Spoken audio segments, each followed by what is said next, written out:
Bem-vindos ao Arquivo Secreto da História, o lugar onde os mistérios do passado resistem ao tempo, onde as perguntas ecoam sem respostas definitivas. Hoje, mergulharemos em um enigma que paralisou uma nação, redefiniu a segurança aérea e deu origem a uma das lendas mais persistentes do século XX.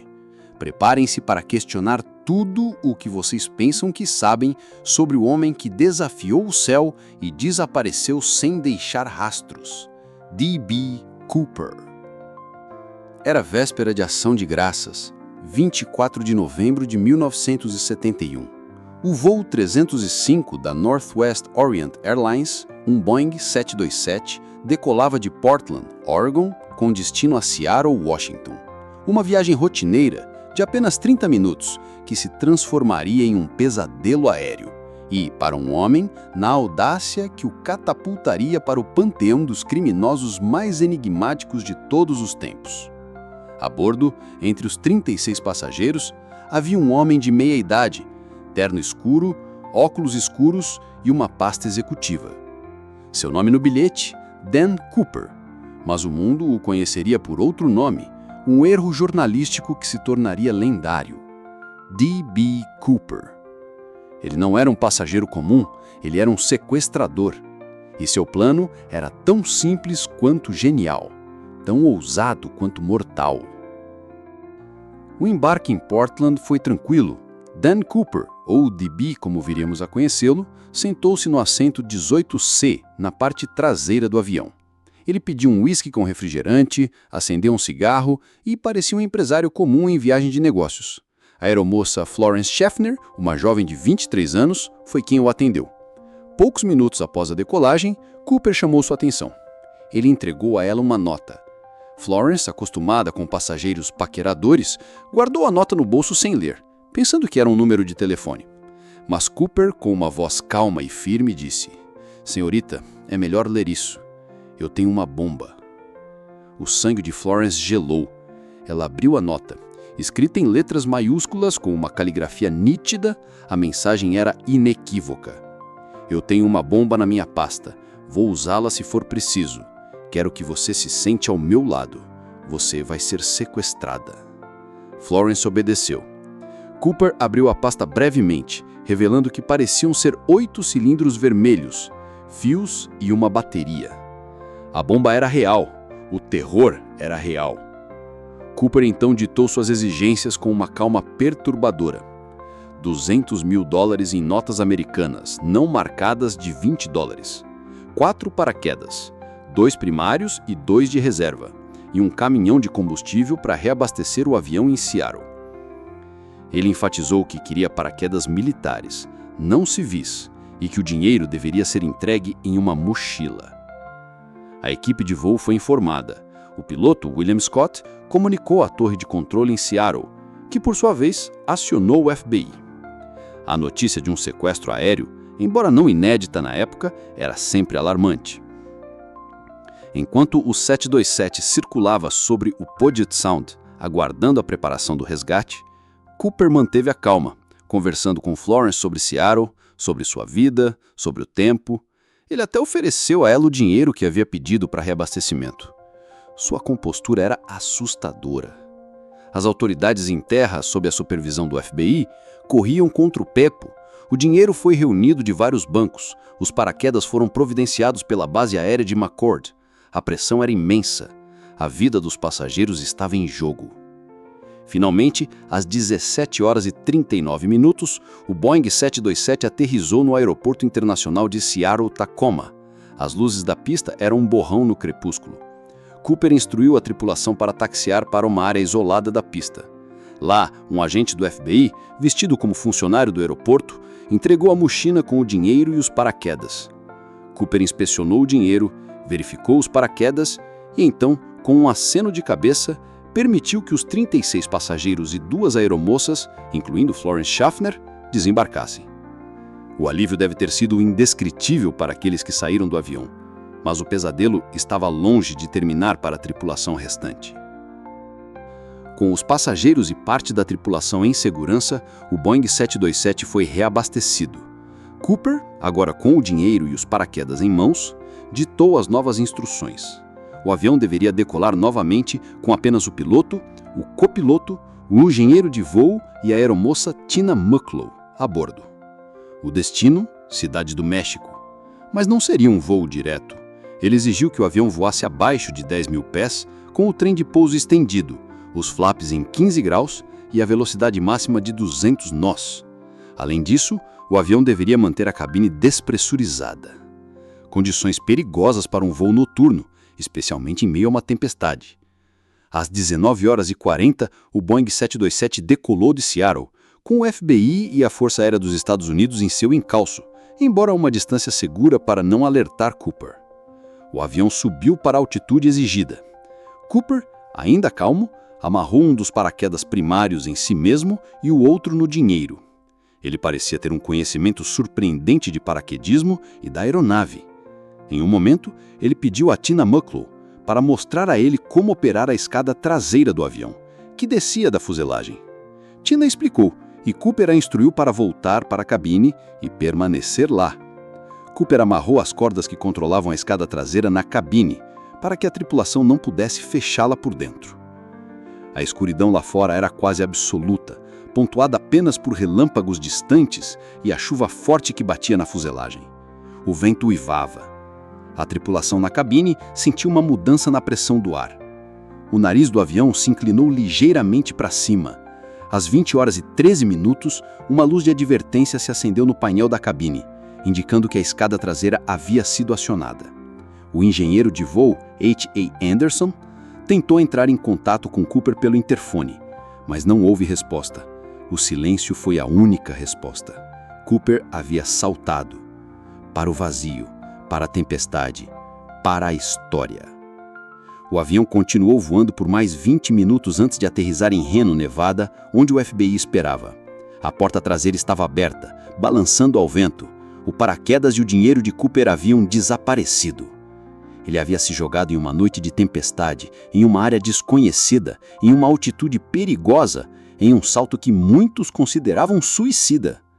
Mas ele o fez, e a partir daquele momento, D.B. Cooper se tornou um fantasma, um enigma, um mito. A notícia do sequestro e do salto de D.B. Cooper explodiu como uma bomba. O FBI, envergonhado e determinado, lançou a maior e mais cara caçada humana da história americana até então. A operação, batizada de NORJAC, Northwest Hijacking, mobilizou centenas de agentes, policiais estaduais e federais, soldados do Exército e da Guarda Nacional e até mesmo civis voluntários. A área de busca era colossal. As densas florestas do sudoeste de Washington, cortadas por rios turbulentos, montanhas escarpadas e vales profundos, uma região selvagem e implacável, especialmente no final de novembro, com temperaturas congelantes, neve e chuva incessante. Os aviões de reconhecimento sobrevoavam a área dia e noite, usando holofotes poderosos para tentar localizar qualquer vestígio de Cooper. Equipes em terra, muitas vezes a pé, vasculhavam cada centímetro quadrado da floresta, enfrentando terrenos traiçoeiros, lama, riachos gelados e a ameaça de animais silvestres. Cães farejadores foram utilizados, mas a chuva torrencial havia lavado qualquer traço que Cooper pudesse ter deixado. A visibilidade era quase nula em muitos momentos. A esperança de encontrar Cooper vivo diminuía a cada hora que passava.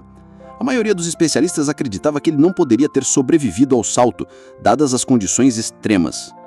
O FBI estabeleceu um quartel-general de operações, analisando cada detalhe do sequestro, cada palavra dita por Cooper, cada pista, por menor que fosse. Eles entrevistaram os membros da tripulação exaustivamente, tentando construir um perfil do homem. A descrição era vaga, cerca de 1,70 m, entre 40 e 50 anos, terno, gravata, óculos escuros, mas a falta de um retrato claro, a ausência de um nome verdadeiro e a vastidão da área de busca tornavam a tarefa quase impossível. A imprensa acompanhava cada passo da investigação, transformando Cooper numa figura folclórica, um anti-herói para alguns, um criminoso audacioso para outros. A caça continuou por semanas, depois meses e, eventualmente, anos. Mas D.B. Cooper parecia ter se evaporado no ar, levando consigo não só os $200 mil, mas também o segredo de seu destino. Apesar da intensidade da busca, as evidências físicas deixadas por D.B. Cooper eram escassas, mas cruciais. No avião, os investigadores encontraram 66 impressões digitais, mas nenhuma delas correspondia a criminosos conhecidos. Ele havia limpado a maioria das superfícies.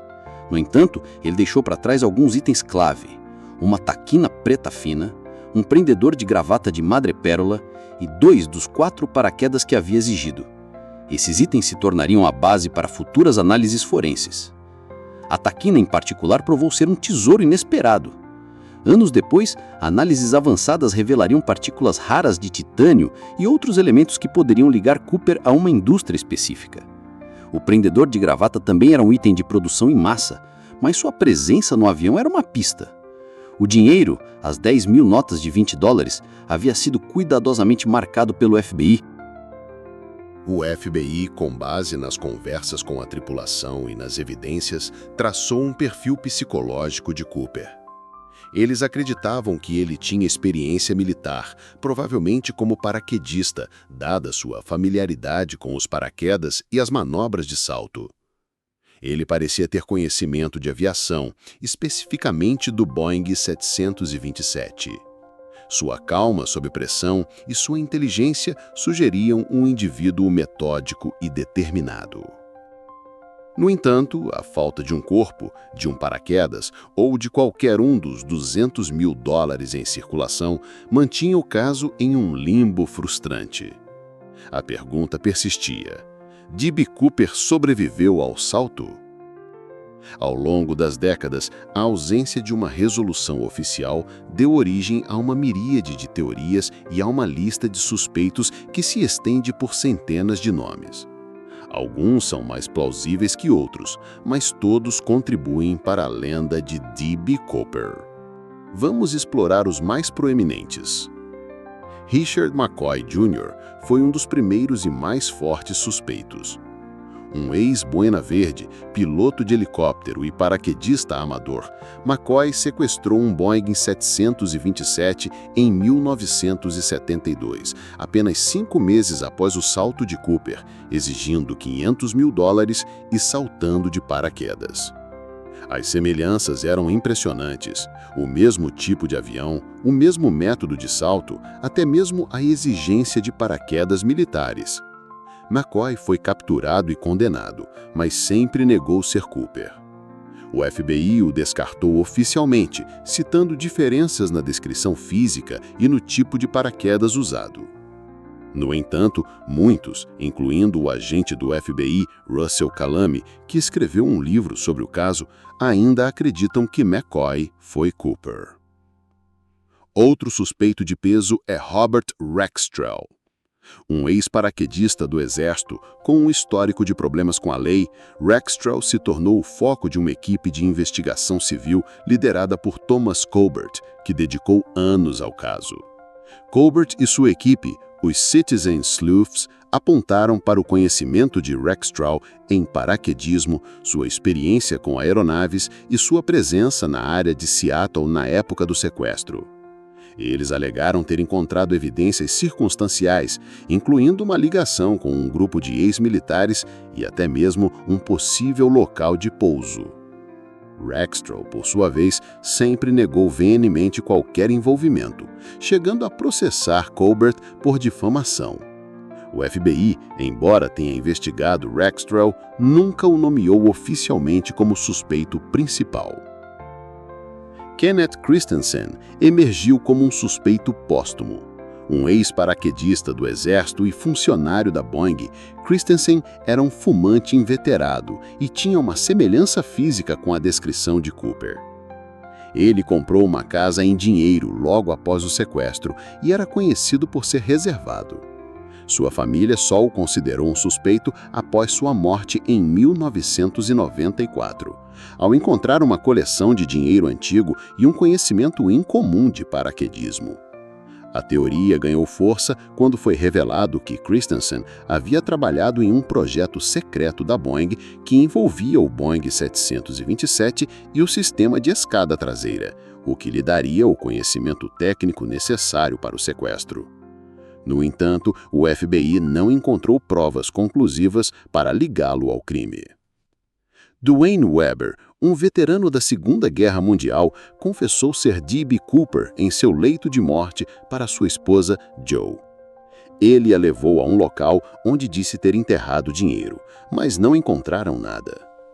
Jo, no entanto, encontrou um mapa antigo e uma chave de um cofre. Weber tinha um histórico criminal e era conhecido por ser um paraquedista. A história de Jo, embora convincente para ela, não foi corroborada por evidências forenses do FBI, que não conseguiu ligar as impressões digitais de Weber às que encontraram no avião. William J. Smith foi outro nome que surgiu. Um informante anônimo que alegava ter sido o contato de Cooper forneceu detalhes que, segundo ele, ligavam Smith ao sequestro. Smith era um ex-paraquedista do Exército e tinha conhecimento da área de salto. A teoria sugeria que Smith havia sido o cérebro por trás do plano e usando Cooper como o executor. No entanto, a falta de provas concretas e a natureza da fonte tornaram essa teoria difícil de verificar. Além desses, há dezenas de outros suspeitos e teorias, algumas mais fantasiosas que outras. Desde a ideia de que Cooper era um agente secreto do governo até a possibilidade dele ter sido um alienígena, a imaginação popular não tem limites. Cada nova pista, cada novo achado, por menor que seja, reacende o debate e adiciona uma nova camada à complexidade do caso. O que é certo é que para cada teoria há uma contra-teoria e para cada evidência, uma dúvida. O mistério de quem foi D.B. Cooper persiste, alimentado pela falta de uma resposta definitiva.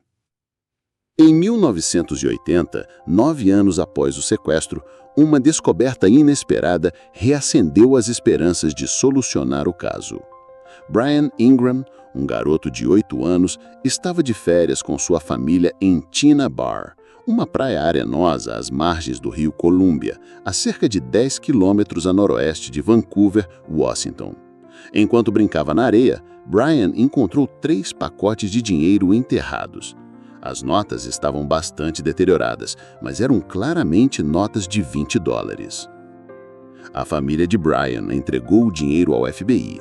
Após uma análise minuciosa, os agentes confirmaram. As notas eram de fato parte do resgate de D.B. Cooper. Eram 290 notas, totalizando $5.800. Essa foi a primeira e única vez que qualquer parte do dinheiro de Cooper foi encontrada. A descoberta foi um choque e uma nova pista crucial. O local onde o dinheiro foi encontrado, Tina Bar, estava dentro da área geral de busca original do FBI, mas levantou novas questões sobre a trajetória de salto de Cooper. A localização do dinheiro sugeria que Cooper poderia ter saltado mais a leste do que o FBI inicialmente calculou, ou que o dinheiro, após o salto, poderia ter sido arrastado pelo rio Columbia. A teoria do lavador de dinheiro ganhou força. A ideia de que Cooper poderia ter sobrevivido ao salto, mas o dinheiro, ou parte dele, foi perdido durante a queda ou na tentativa de se livrar dele. A deterioração das notas indicava que elas estiveram expostas aos elementos por muito tempo, possivelmente enterradas na areia ou submersas na água. No entanto, o restante dos $200.000, os 194.200 restantes, nunca mais foi visto. Por que apenas uma parte foi encontrada? Onde está o resto? O mistério do dinheiro de Cooper se tornou quase tão intrigante quanto o mistério de seu próprio desaparecimento. Com o avanço da tecnologia forense, a gravata de D.B. Cooper, deixada no avião, tornou-se uma das evidências mais estudadas. Em 2009, uma equipe de cientistas, liderada por Tom Kay, um paleontólogo e pesquisador do caso Cooper, realizou uma análise detalhada da gravata. Eles encontraram partículas microscópicas de titânio, cromo, alumínio e outros elementos raros. Essas partículas, segundo Kay, eram incomuns para a época e poderiam indicar que Cooper trabalhava em uma indústria específica, como a aeroespacial ou de fabricação de ligas metálicas, talvez até mesmo na Boeing. A pesquisa de Kay e sua equipe, apelidada de DNA da gravata, também revelou esporos de uma planta rara e resquícios de uma liga de aço inoxidável que era usada em um tipo específico de equipamento de paraquedismo. Essas descobertas, embora não apontassem diretamente para um suspeito, ajudaram a refinar o perfil de Cooper. Ele não era apenas um paraquedista, ele era alguém com acesso a tecnologias e materiais específicos da época. A gravata, um item tão mundano, guardava segredos que a tecnologia da década de 70 não conseguia desvendar. O FBI, embora tenha aposentado oficialmente o caso de B. Cooper em 2016, declarando que todos os recursos investigativos foram esgotados, manteve os arquivos abertos e continua a aceitar novas evidências. A decisão de aposentar o caso foi controversa para muitos entusiastas e investigadores civis que acreditam que novas tecnologias e abordagens ainda podem trazer a verdade à tona. A persistência do FBI em manter os arquivos abertos, mesmo que inativos, é um testemunho de quão profundamente o caso Cooper se enraizou na história e na cultura americana. As novas tecnologias, como a análise de DNA de contato ou a modelagem 3D dos cenários de salto, continuam a ser aplicadas por investigadores independentes, na esperança de que, um dia, o fantasma de D.B. Cooper finalmente revele sua identidade e seu destino. O caso de B. Cooper transcendeu a esfera criminal e se tornou um fenômeno cultural. Sua audácia, seu desaparecimento